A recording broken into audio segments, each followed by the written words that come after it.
Hey guys, Roto Tigger here, back with another video. So I've been reading Superman, as everyone knows, post-crisis through 1996, and the other day I took a look at the big reveal issue where Superman reveals his identity to Lois Lane.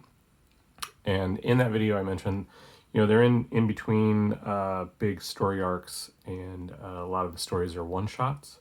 And so I've come to the point in the run where it detours a bit with this Red Glass storyline. It's a 3-issue storyline taking place over the course of, in our time, a month, through the Superman, Adventures of Superman, and Action Comics.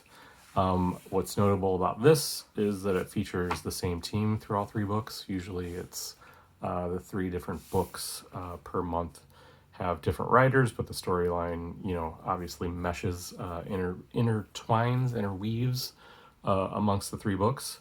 This one, same deal. The story takes place over 3 issues, but it features the same creative team of James Hudnall, Ed Hannigan, and Willie Blyberg. And when I first started reading this series last week, I wasn't expecting very much. I knew it was in between storylines. I had seen a new creative team, and usually that typically means it's kind of a one shot, or like a side story and type thing. And indeed it is. But man, what a crazy ride this one is. So spoiler alert, I really loved this. There were some actual moments where I turned the page and was like, whoa. Most notably in The Adventures of Superman. So yeah, we'll get right into it, and I'll just kind of go through this real quick, tell you about the story, and then come back to kind of what I thought about it. So begins in Superman number 56, and it's called Red Glass First Symptoms. And the story begins with Superman just kind of flying over Metropolis when he sees, the standard thugs trying to take away a lady's purse, trying to mug someone. But as Superman comes in and thwarts everything, it turns out everyone is scared of him. Superman has no idea what's going on. Out of the sky, a big beam, comes down and basically vaporizes everyone around him. And basically this story sets up this idea that unbeknownst to Superman has become sort of this scourge, or a man to be feared, basically. And he has a whole museum dedicated to Superman's villains. And this is where things start getting kind of crazy, is that we come to find out that Superman has a really bad day of wrath. And on this day, Superman decided to eliminate all his opponents on Earth. The killing actually lasted 3 weeks, but in the end, most of the villains who had opposed Superman during his career were dead. Okay.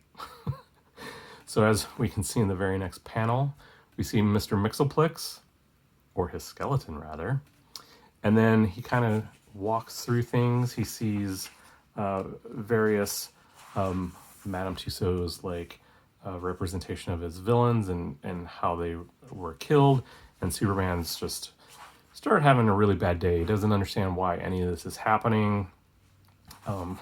We see the skulls of many of his other villains. Basically, everyone's afraid of him. Everyone's worried about him going off and killing them. So he runs out of the museum, and who should he run into? But Lois Lane, who tells him basically an alternate version of what's been happening. And he actually, instead of saving her one day, he goes off and does something else. And she's sort of crushed, I believe, by this building that falls on top of her and paralyzes her. And Superman goes to sort of, apologize or whatever. And he winds up basically disintegrating Lois Lane. So, you can see where this story is going. So this the overall idea of the story is that Superman's had a bad day.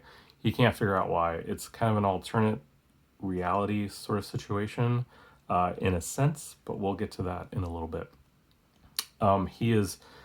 His day compounds even further. He goes to Luthor's penthouse, office building, and it comes to find out that Superman has basically ruined Luthor, financially, crippled him financially, basically put him out of business. And it seems like every one of Superman's villains is had a bad day due to Superman. But at the end, we get this cool face-off reveal that it's actually Jimmy Olsen, and he's got a piece of kryptonite there who's going to cripple Superman, basically. So that is Superman issue number 56. Now here's where things get really weird. At this point, you could assume that, it's just maybe Superman's asleep or something, and you're not far off the truth. But this is where things go absolutely, absolutely crazy. So the part 2 begins with this like kryptonite, basically poisoning of Superman, and Jimmy Olsen come to find out that, after what happened to Lois Lane, Jimmy Olsen and Lois became intertwined. They got married, and she couldn't, sort of let it go. So when she found out Superman was back, she went to confront him and basically, burned her to a crisp. So anyway, Luthor and Olsen are teaming up at this point, and they are effectively poisoning Superman to death with kryptonite. And this is where the psychedelics sort of kick in, and you can see Superman sort of losing sort of consciousness. And the next panels are what really kind of sold me on this story. We see this 9-page sort of fade out where he's just kind of just wants to let it all go. He can't believe what's happening, and basically is like, whatever happens, happens. And this page was amazing when I first came across it. Really great use of artwork, really great use of kind of not psychedelic, but like really cool like paneling artwork. And basically Superman comes to. We have some crazy dialogue that doesn't make sense. And on the very next page, nope, totally spoiled that one for you. Whoa, Superman has somehow destroyed Metropolis. So this page, and then this page, like, I think I didn't gasp per se, but I was definitely like, whoa, this is like crazy. So like at this point I'm wondering like, what's going on? What's happening? And Superman starts running into the Justice League. And effectively, much like Lois, he inadvertently tries to help, tries to explain himself, but winds up doing more harm than good. This panel is really great. He sees this guy out of the sky, comes down and tries to talk to him, tries to figure out what's going on.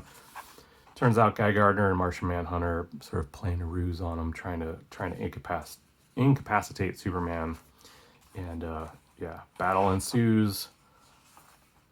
More battle ensues. I really love the Green Lanterns, Guy Gardner's Green Lantern power manifestations. I don't know if there's a term for that. Let me know.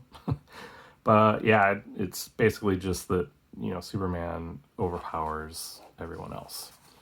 And so this issue sort of ends with basically the U.S. military coming to step in.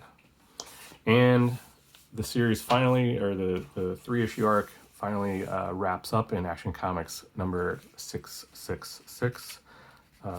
Yes, ominous number. And it's kind of, I wonder if this was put together somewhat surrounding that number and how the story winds up or ends up in this issue. But Superman is essentially left to confront the U.S. military and a couple outliers, superpower outliers, most notably Captain Atom and Firestorm. I mean, these panels are just fantastic. just the sheer power that they're trying to overwhelm Superman with.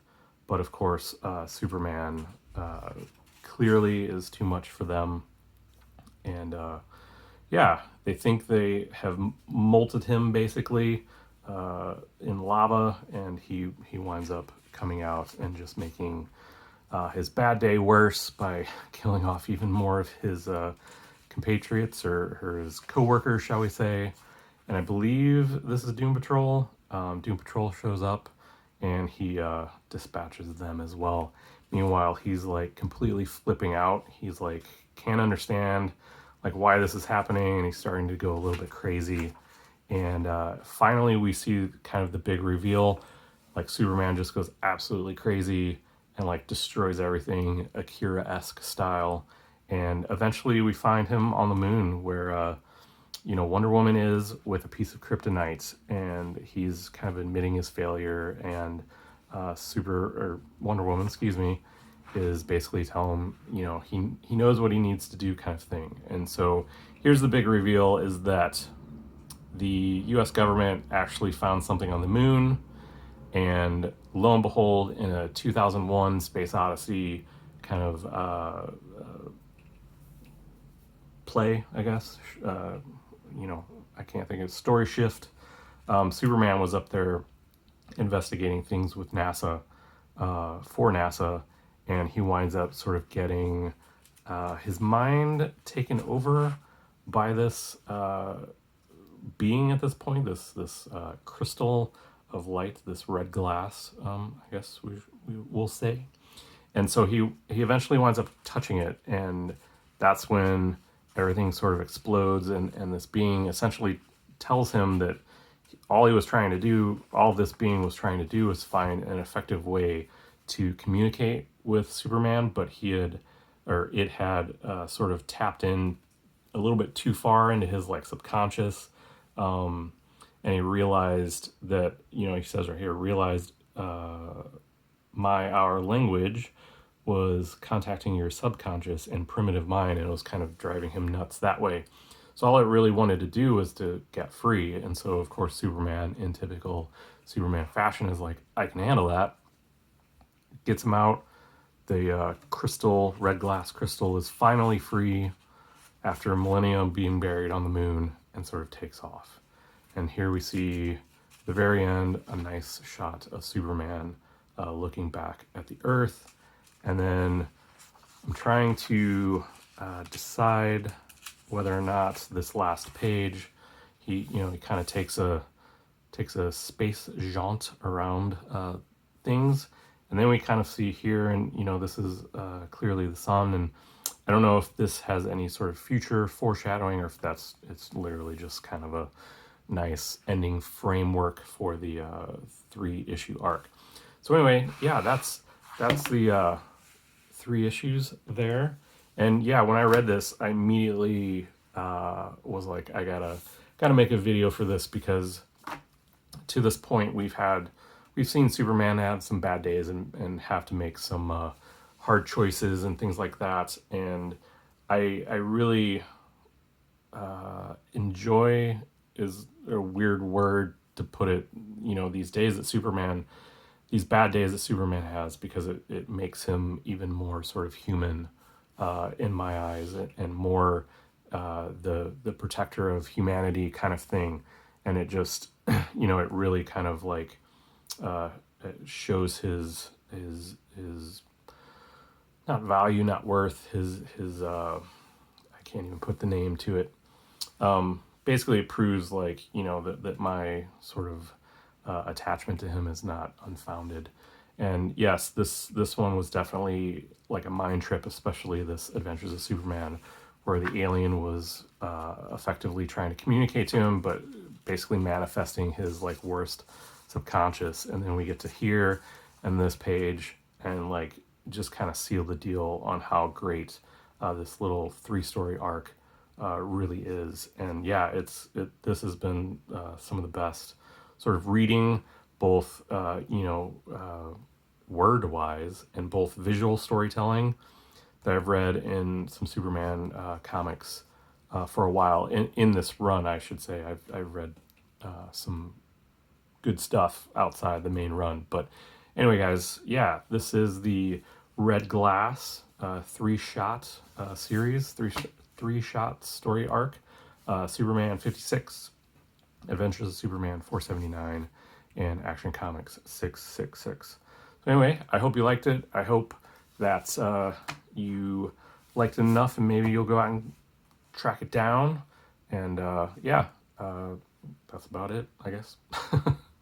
And if you'll notice, it's finally cold enough here in the St. Louis area to start wearing hoodies. So I can't wait. Fall's coming. So hope you guys are all doing well, and we'll see you in the next one. Take care.